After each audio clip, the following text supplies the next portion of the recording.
Hey, it's Scott Petrak with another episode of the Brown Zone Coverage Podcast.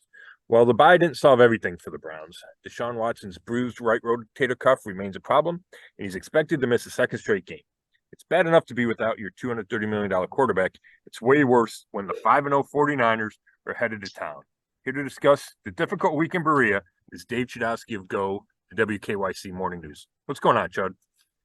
Scott, you pretty much just summed it up right there. Like on Friday the 13th of all days, right? I mean, Um, it just feels like doom.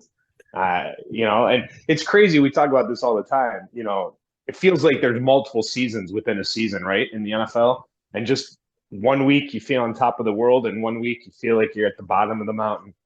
And that's what it feels like right now. I mean, you spend a whole bye thinking about a loss. Now your quarterback's not going to play. And you have, I think, the best team in the NFL right now coming into your building. Yeah, they certainly are playing like that, right? I mean, I saw them play the Steelers in week one and they dominated. But that felt like a while ago and the Steelers didn't play great. And then when you watch the Sunday night game, I'll give Channel 3 a plug, right? On Channel 3 on Sunday night. That's right. Um, the Cowboys are a good team. And the 49ers just destroyed them. So, you have that as the backdrop leading into, the Browns not most likely not having Deshaun Watson, probably won't have Joe Bitonio, might not have David Njoku. Um, I get why fans have a lot of angst heading into this week. Yeah, no doubt. And, you go back to that Cowboys 49ers game, and those are the teams that we have slotted into the Super Bowl, right? You and Yeah. I. And, Yep. obviously that, that can change 5 times before now in the Super Bowl. But what I'm trying to make a point is that you're talking about probably the two best teams, unless you want to throw the Lions in there in the NFC, right? And they just dismantled them. So that Yeah, the just Eagles. You got to throw the Eagles. You got to throw the Eagles in there. But yeah, Eagles, yeah. Eagles, yeah, Eagles before the Lions, no doubt. Well, you know what? You'd probably go Eagles number 2 right now, yeah, I right? think so. Yeah. 49ers then Eagles. All right, Yep. yeah. My bad. I'm forgetting about the Eagles. How dare I forget about them? I mean, in the Super Bowl last year, right? But yeah, it's just all right. Well, let's get right into it. I mean, the top story is Deshaun Watson, no question about it. And last time we chatted, we didn't say it was a guarantee. No one did, but we were led to believe that Deshaun Watson would be ready for this game, and it looks like he's not going to be. What happened? Yeah, I mean that's a great question, Chud. It goes back to the Ravens week, and Watson did light throwing, but didn't really practice a ton, but expected to play, and said in the locker room on Friday he expected to play, told teammates and coaches he expected to play. So it was a big surprise when he warmed up Sunday before the game, threw about 10 passes, and then shut it down and said he was not able to play. Um, Watson has not talked. He just told a reporter last Friday, Mary Kay, that I expect before the Ravens game. I expect to play. I feel okay.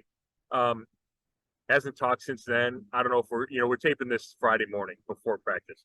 I don't expect him to talk today. I expect to talk to PJ Walker, who's going to replace him. If Watson's in the locker room, I try to talk to him because I think it's important to get his version of this. It's his shoulder, right? He's the one making that decision ultimately, and especially before that Ravens game. So, my thought is that he expected the shoulder to rebound faster than it did, and faster than it has, and he still feels he can't throw it like he needs to throw it. And Alex Van Pelt, the offense coordinator, gave a impassioned kind of defense of Watson on Thursday, saying, "I never questioned it, never, ever questioned his toughness. He's as tough as nails, fierce competitor." And he's played through stuff before, like serious injuries. So that's why it's a little confusing, let's say, what's going on now. If it's, and I haven't seen him throw since Sunday of the Ravens game, right? He hasn't been out of practice this week. Haven't seen him throw. I don't know how well he's throwing. If it's, he's throwing at 60% and just doesn't think that's good enough. So I think that's where it all starts, Chud. And then, I think the Browns listen to Watson and his optimism. I think they talk to their medical staff that says the shoulder's structurally sound. And yes, there's a rotator cuff bruise. But but it's not a separation. It's not a torn anything. And then it's okay. It's up to the quarterback to say when he's ready to go, kind of thing. And I think that's what makes the situation difficult to assess, because everybody, including Watson, thought he was going to play 2 weeks ago, and it's 2 weeks later you had to buy, and he apparently isn't going to play against the 49ers. And we don't know for sure if he's going to play next week against the Colts, right? So I guess that's where all the difficulty is. Well, one thing we know is if they say he's going to, we necessarily can't believe it. And that's the thing, is that I will not question his toughness. Hey, if you're hurt, you're hurt. I think what it comes down to, just in general terms, without breaking it down, as a fan sitting at home looking at this situation, I think the first thing that might come to mind is, hey, he's a little more hurt than they let on, or what we thought. That's kind of where I think a fan is looking at this like, wait a minute. I mean, this is worse than, we were told. Well, regardless of who's the one telling us that. Yeah, that's completely fair, and obviously that's how it turned out to be, right? Because if it wasn't as serious as it turned out to be, or I'm kind of butchering the phrasing here, but if it was as recoverable as they believed to be, right? Then he would have played against the Ravens, and he certainly would be playing this week. So that is where the surprise comes in. I guess you could say where the communication breakdown comes in. I'm just not, I guess I'm not sure if that's completely a Browns thing, or if it's a Watson thing, or if it's a combination of the two. Yeah, true. One thing I will give the Browns, though, is that, they're not going to try to force it down our throat that, their draft pick, their rookie, hey, just give them another shot, because they'll give them another shot down the line. But at least they're willing to say, hey, we need to move in a different direction this week. Yeah, that's a pivotal decision, and I'm glad you brought that up. Obviously, we're going to talk about PJ Walker, but I'm surprised that decision was made, Chud, because for the reasons you said, he's a 5th-round pick. They committed to him in August as the number 2 quarterback when they traded Joshua Dobbs, because they thought he was the guy, that he could fill that role, that he could fill in. If Deshaun Watson missed any time, and, unfortunately from a Browns perspective, they are missing time, or, he is missing time, and you're forced to go to your number 2. So I know how bad DTR was, right? Anybody who watched that game does. He looked overmatched. He did not look ready to play in this league. So having said that, it makes perfect sense to go to PJ Walker, who has started 7 games in this league, including 5 a year ago with the Panthers. But I wasn't sure the Browns would get to the same conclusion, right? I kind of felt like, this is their guy. DTR is their guy. Maybe they give him another shot. Now, maybe the fact that it's the 49ers defense and it's so good, maybe that played a factor in the Browns' decision. Maybe the bye week did, because you had more time to get PJ Walker ready. But for whatever reason, they made the move that I wasn't sure they were going to. And I think it's the right one, because I think Walker gives them a much better chance to compete in this game. I don't want to dive into it too much, but because we do it all the time, but I just do want to reset where are your emotions and how do you feel about the overall situation of now having Deshaun Watson as your quarterback and the decision they made? Because we have analyzed it on almost every podcast, and usually we both agree it could go either way. We're kind of 50-50 on it. So while right now I will back my point that if he is hurt and doesn't play, obviously your shot at getting to the playoffs and having a successful season is less, because I still think we've seen enough to prove that he could get your team to the playoffs with what we've seen. But obviously with the money they spent, we're looking for more than just that. So what's your percentage right now, and whether you think this guy can do what we expect him to do, or hoping he would do? Like basically what I'm saying is I was always 50-50 on it. And while I do think he can lead us to the playoffs and you need him out there, obviously, I am starting to waver towards the percentage of like maybe 60-40, 70-30 that, this was not a good move. Yeah, that's a deep question, Chud. It's a deep question for a Friday morning after a long week. We're just talking football, right? From a football perspective, I understood the move. I always understood the move. And I think he's better than Baker. I think he'll always be better than Baker. Now that could be proved wrong too, right? Baker's not off to is off to a solid start in Tampa Bay, and is getting some good run down there. But I think Watson's a better quarterback, and I understand why, from a football perspective, the Browns made that move. We saw the potential in that Tennessee game, and I think that adds to the frustration of fans. Is you finally saw Watson play like he's capable, like he did in Houston against the Titans. They win 27-3. He had a really good game. Completed 82% of his passes. Right? I don't think he turned the ball over. And then he doesn't play the next week. Right? So he couldn't build on that momentum. The team couldn't get anything going. Couldn't use that as any kind of stepping stone. So I think that makes it tough.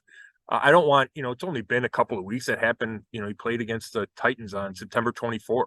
Right? Today's October 13th. That's not that long ago. So I don't want to be too prisoner of the moment here. And I think that he can get back to approach the player he was in Houston. And I think that's good enough to take this team to the playoffs at least. But I will say the last 2 weeks, how they went down makes me question some things about, I'm not saying his future here. But one of the pluses in his category was the durability. Right? The only games he'd missed in the NFL was when he tore his ACL as a rookie, and now seems like he's gonna miss at least 2 straight with a bruised shoulder or the bruised rotator cuff. So, I put some of the responsibility. I'm not going to say blame. Some of the responsibility for how the last 2 weeks have gone and how it's been handled on Watson, and I would think that would make me, if I were the Browns, question. Just question it. I'm not saying he's not the right guy, but I do think this is an important moment, at least right now while we're in the heart of it. I think this is an important moment. Maybe a month from now, if they haven't lost a game since and he's back, this will be just a blip. But when we're in the midst of it, it feels significant to some degree. If I'm hope I'm not hedging too much on it. Well, no, that is a great answer. And I think you make a lot of great points there. And again, when you say, like I say 60-40, I think there's a 40% chance he definitely can. I just think that I'm moving away from 50-50. Are you still 50-50 or you don't have to get into a long explanation. Yeah. Just, do you have a percentage? I'm going 60-40. Yeah. I guess if I go 55-45 against. Okay. All right. So we're similar area. Bottom line is we're starting to lean one direction. But again, there's multiple seasons within a season. There's plenty of way to go. So how do you, with him not playing this week, let's just focus in on this Sunday. Do they have a chance to win without him and without the rookie not starting? Yeah, I would say there's a chance, right? There's always a chance. It's the NFL. Teams win crazy games. You see it all the time. It's not a good chance, right? I don't know what the spread is now. I know what it started at, and I know it's grown. I think it was 6 or 8 the last time. I think it was 8 the last time I looked.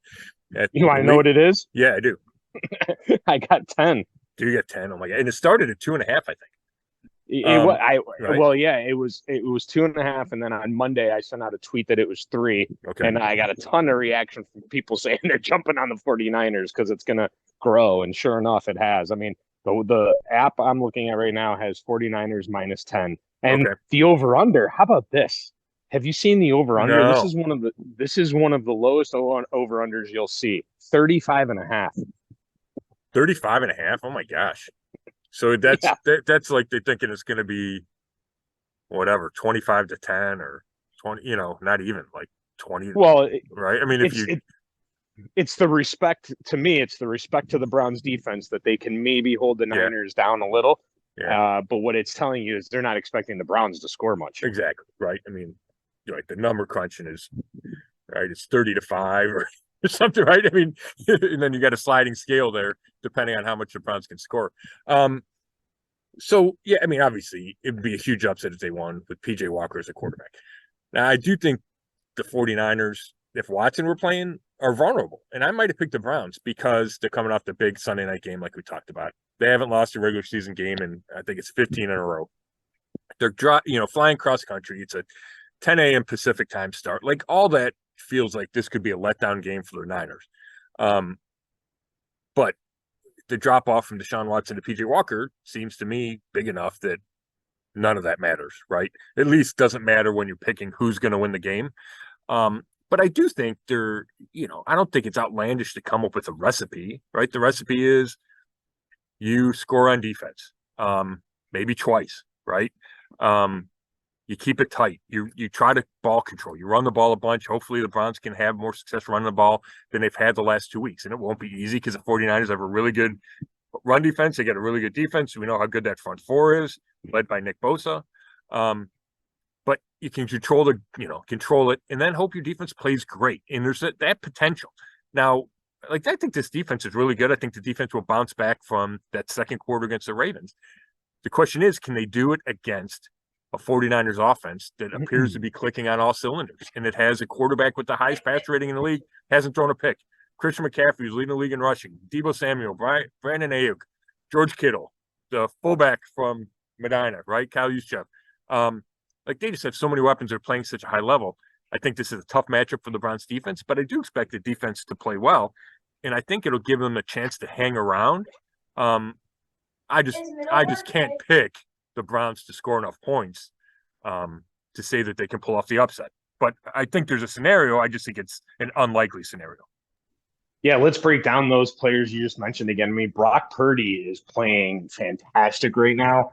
You have Christian McCaffrey, best running back in football. I think that, you could argue a couple other guys, but, he had like 8 touchdowns the other day. I'm making that up, but I think he had like 3 or 4, right? Deebo Samuel and Brandon Ayuk, excuse me, Scott, one of the best wide receiver combos in the NFL. I mean, those guys are tough matchups, really tough matchups. And then you have Kittle, and it just, I think he had 3 touchdowns last week. This is a potent offense. It's going to be. I will say this: if the Browns defense doesn't tire, and I think we all assume they tired in that last game, right? If the offense can at least stay on the field enough that this defense doesn't tire, it will be a lot of fun, I think, to watch and find out how this Browns defense responds to that last game and how they can do against these guys. Yeah, I agree. And I like how the Browns defensive players and Jim Schwartz, the coordinator, have been talking this week. I talked to JOK, Jeremiah Owusu-Koramoah, the linebacker, and he said it was going to be an Ali Frazier type matchup. I mentioned that to cornerback Martin Emerson Jr., and he said, yeah, it's going to be a brawl. He goes, we're number one, they're number one. Someone's leaving here not number one. Now, it's not exactly number ones. Like, you got to find the right stats for it to be number one, but it's close, right? The Browns defense is number one in the league in yardage. They're tied for second in points. The Niners offense is, I think, second in points. But the point is still there, right? They're 2 heavyweights, and they're going at it. And I do like the mindset of the Browns defense. And I like how Jim Schwartz talks about having to support the offense. And he said his biggest disappointment in that Ravens game was after that first interception by DTR, when they returned it to the Ravens returned it to the 10-yard line. He said, we should have held them to a field goal. And if we do, then it's a big momentum change. We have to support that rookie quarterback. And instead, they gave up a 10-yard touchdown to Lamar Jackson on the first play. And he said he thought that, not that the game was over there, but he thought that could have changed the game if the Browns defense had stiffened and only let up a field goal. I think they have the right mindset here. It's just going to be a matter of, like you said, is the offense on the field enough where the defense can rest a little bit?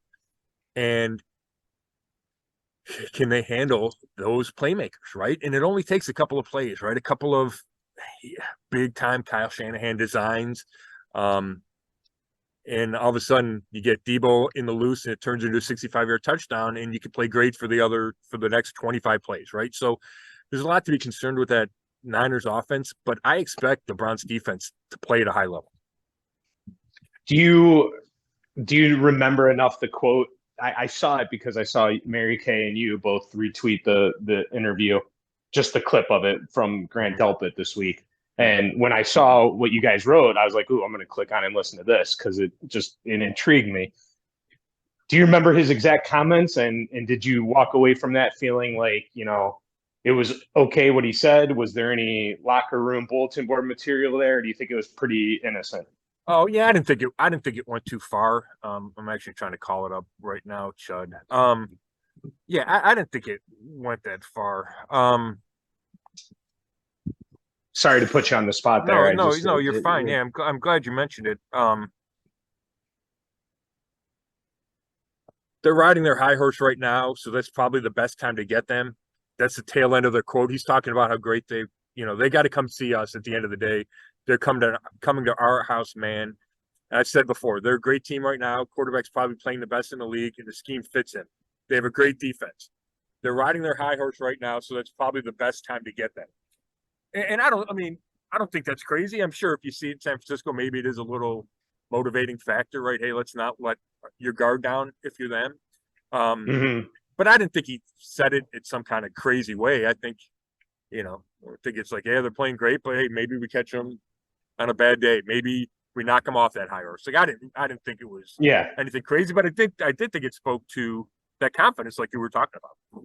Yeah, I felt like, I guess maybe my point is that sometimes we see, and this isn't to say that you guys did this, but it was enough that it made me click on to watch, right?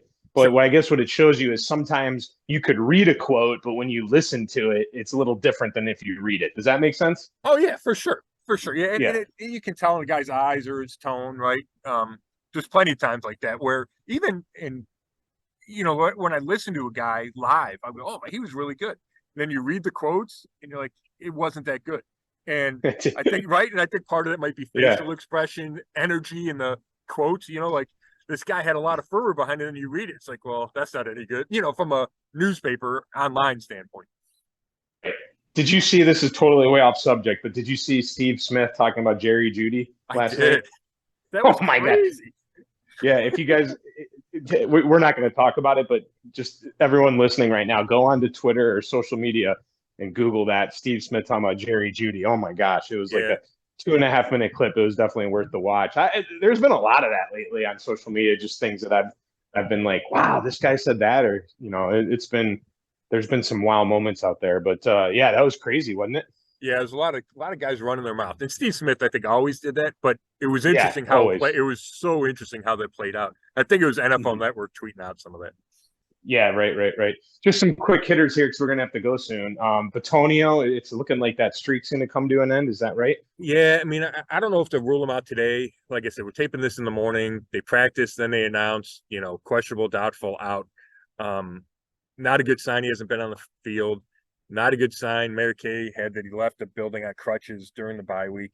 Not a good sign that he didn't talk to us in his normal Thursday because he's the best guy to talk to and never doesn't talk. But, I think he wouldn't have been able to say, yeah, I'm going to play for sure. So, maybe they're holding out hope that he can get there for Sunday. I know it means a lot to him to play. But he hasn't missed a game since the beginning of 2017, since 2017 started. And it certainly looks like he might miss this one. How's the running back situation look right now? Yeah, I mean, Ford's fine. He had a little bit of a knee, but he practiced fully yesterday. I think you're going to see more Kareem Hunt coming out of the bye. Kind of a two-horse platoon. We talked about last week that Andrew Berry mentioned the word platoon. I just think now Kareem will have his feet under him after not being in a training camp. And I think he adds a dimension. Not that Ford's not strong, because that is one of his strengths is a strength. But Kareem just runs with energy, runs with a force, and you can throw him the ball out of the backfield. I think he's going to have a bigger impact than he did in those first two games when he only had 29 snaps. Sure. All right. I'm trying to think anything else that we need to hit on here before we get to predictions. Just it would be Michael Dunn instead of Joe Batonio, which Dunn's a solid player, but obviously it's a drop off going from an all-pro. David Njoku hadn't practiced Wednesday and Thursday or Monday when I came out of the bye. He's got those burns on his face and arm. I think it's just I don't think it's a pain tolerance thing. I think it's if his face can handle the helmet and the helmet gets pulled down, it rubs on your skin. I think he probably had some work done to try to help the healing of the face. Can it handle wearing the helmet? And I don't know if it can. I don't know if they'll rule him out today or not. His teammates were really impressed by his courageousness playing against the Ravens 2 days after that accident. So he's something to keep an eye on. And, it's just all of a sudden these injuries tend to be adding up. I'm glad you brought that up because I did want to bring that up and I forgot. So I'm glad you did. I have to say that again, I go back to what I said at the beginning of this. It's tough to question a guy. So I don't want to question Deshaun Watson, right? I mean, especially if you can't throw, you can't throw. I mean, listen, obviously, I mean, if you're right, if you write for a living and you break your hand and you can't write, you can't write. I mean, I get it, right? But at the same point, I will admit that there was a point this week where when I saw those burns on his face, and then I thought about him playing right after that, and then you think of Joe Thomas and never missing a snap. And, you think of all this. I mean, I have to believe there are other Browns fans out there that thought, man, Njoku played with that after suffering that, but Watson can't get out there and at least try to give it a go. I mean, I think that has to be human emotion to think that. I completely agree with that. I don't know if it's fair, and you said that. You said as much. And it's hard to get inside a guy's body, right? But I understand that from a fan's perspective, going apples and like, look at this comparison. Now, the reality is it might be apples and oranges, but I think it says a lot about David Njoku, right? I think it can be a separate conversation. Just Njoku, his determination to play was remarkable that game. It just is. I mean, I walked by him in the locker room after the game, all of it. It's remarkable for him to be out there. And it means so much to him, and he thinks it's his responsibility to be out there. Yeah, and to put this to bed and rest, another thing I just thought of too is someone told me, if Watson would have just gone out and taken 3 snaps at the beginning of the game and just tried to, give it a go, maybe that would have changed the dimension of how everyone felt about this. And, I'm not saying this person's right, but you know what I mean? Like we always talk about that. This guy gets us. This guy's Cleveland. This guy's tough. This guy, is this, and this. I guess what I'm saying is, all right, so maybe he couldn't throw the deep ball. Could have he thrown a short pass, or could have he handed off a couple times? Could have he just started that game and just see where it would have taken him? There's a lot of people that think that, Scott. Yeah, Chud, I do think that's fair. And so much of it is what we see with our own eyes, right? And I watched, I think every throw he made leading up to that Ravens game, right? He didn't throw Wednesday. He threw Thursday and Friday just a little bit. Never once, and he threw Sunday morning. Never once did he, when I was watching, did he let it rip, right? Now, maybe he did after the media leaves practice. He certainly did not 3 hours before kickoff on that Sunday. I think if I were the Browns, I would have liked to seen him try. Now, maybe he just couldn't, right? Maybe if you can only throw 10 yards and it hurts or you can't move your shoulder like you need to, then what good does it try to throw it as hard as you can for 40 yards, right? Like, I get the reality there, but I think if I were the Browns, I'd be like, hey, can you let it rip once to see if, like, you can do it? And if you can live like that, if you can handle it and come back and throw the next ball. So I get that thought process. I think there is an argument to be made. Is his 60% better than PJ Walker's 100%? And that's an interesting argument. And again, that's up to the quarterback, and people are different, right? It's across athletics, right? People are different. You see a pitcher go out there not 100%. You see a batter, right, fight through something and he's struggling. You go, oh, man, maybe he should have shut it down, right? I mean, how many times did people say Baker should have shut it down? And I thought Baker was doing the right thing. I thought the team was doing the right thing. But we had a similar discussion there, right? So it's such a complex argument that it's tough, and it gets tougher when you don't get to see the quarterback try to do what he needs to do, and the quarterback doesn't talk. It's hard to get the full picture. Man, that's a great point. It really is. All right, ready for prediction? Yep. All right, so let's see. We both got it wrong last time. Yeah. Probably should have switched the pick, but needless to say, we didn't. Hindsight's 2020. Blah blah blah. I'm 3-1. You're 2-2. You want to go first or second? I'll go first. All right. We talked about a lot of this. I think the defense is going to play well. I think it gives them a chance. I went back and watched 2 of PJ Walker's starts in Carolina last year. I watched him last night, and he does not look like a guy that is too much for, right? And I think that was DTR certainly looked like it was too much for him in that first start, right? Overmatched, overwhelmed. I don't think Walker did not look like that in his 2 starts. In fact, he beat Tom Brady and the Buccaneers.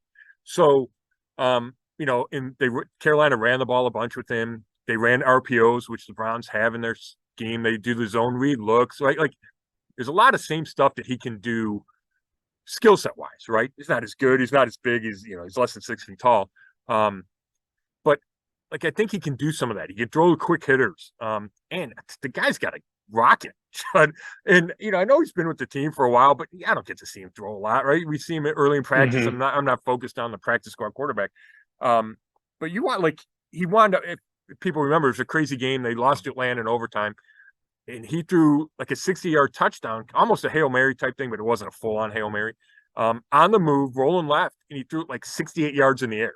And DJ Moore catches it, and then they get a penalty for a helmet celebration, and then they miss the extra point that would have won the game, and it goes to overtime. My point being, he's got a big arm. So, like, he's got a chance to stretch the field. I think he could do a lot of stuff with PJ Walker, and I think he's going to give them a chance to at least hang around. But I cannot go into this game and pick the Browns to beat arguably the best team in the league. So I'm going to take Niners 20, Browns 17. Oh, okay. So you're going to go a little bit over with the 37 points. I didn't know the over-under's that low when I made that pick, but when I wrote it out last night. Yeah, you're right there. Yeah. So you have the Browns finding a way to score 17 points. Okay. And all right, interesting. I mean, there could be a Myles Garrett. Like, I think the defense could score this week. We talked about they haven't turned the ball. They haven't gotten many takeaways. It's only 3 takeaways this year. Like, I feel like they might be due for something. Like, right? Brock Purdy hasn't thrown a pick all year. Like, you get a tip ball, interception return. Like, I could see something fluky happening that way. Yeah. This tells me 2017. This tells me that if Watson was playing, you would have picked the Browns. That is correct, sir. Yeah. Well, that the thing is, most teams, it's tough to go undefeated, right? You got to lose at some point. And, someone came up to me at work on Monday and said, they have no shot. This is before we knew Watson wasn't playing, right? Or whatever. Yeah. And yeah, I think that is the first thing that you think about. Like, after they destroy Dallas, you think they don't have a shot. And I remember telling the person at work, I go, you know what? The way the NFL is, man, I mean, it's a Sunday night. You lose a little. It's not like Monday Night Football, but still, it's a shorter week. You have to travel. You got to lose at some point. The Browns defense could come up big. Like, I actually was making a case that the Browns could beat them. And that's when I thought Watson might play. Right. But without Watson, how can you predict it? I mean, listen, anything can happen in the NFL. We know that, but you can't predict it right now. And when you said 20, I laughed because that's the exact score I have with the Niners. But I'm going to go 20-10. And I'm trying to envision, like, you're getting to 17 with envisioning a defensive touchdown. I mean, that's hard to do. I mean, I know it happens, but you can't really rely on that. So that's the separation between me and you on the score is I'm not going to assume there's a defensive touchdown. I'm going to go 20-10. And, maybe in the next few days we change our mind, but I think right now that's where I lean. So I'm going to go Niners 20, Browns 10. It makes sense. Yeah, I'm not guaranteeing that defensive touchdown, but I just think it could happen. And, you can figure out a way to score 17. You get a return, right? Something. I just feel not against, right? They didn't against the Ravens. I know. I just feel like it's going to be closer. And we got to go here. I got to go watch practice. But I did want to say this. Yeah. And I don't know if we talked. I can't remember if we touched on this last week or not. The Browns are so bad after the bye last year. Remember, they went down to Miami and got destroyed. Yeah. I think this is a little bit of a referendum on the coaching staff. I'm not saying something crazy is going to happen, but I think it's important that given the bye week, given all the distractions, all the uncertainty with the quarterback situation, I think it's important for the Browns to put their best foot forward when they have that extra week to prepare, figure out how to run the ball better. Even though it's the 49ers, I think it's important that the Browns look much better than they did against the Ravens and put up a fight. Yeah, no doubt. All right, hey, go get to practice. Don't pull a hammy, all right? Yeah, all right. I appreciate it, Chud. Thank you, Chud, as always. Thanks, everybody, for listening. This has been another episode of the Brown Zone Coverage Podcast, and you can read all my work at brownzone.com. Thanks.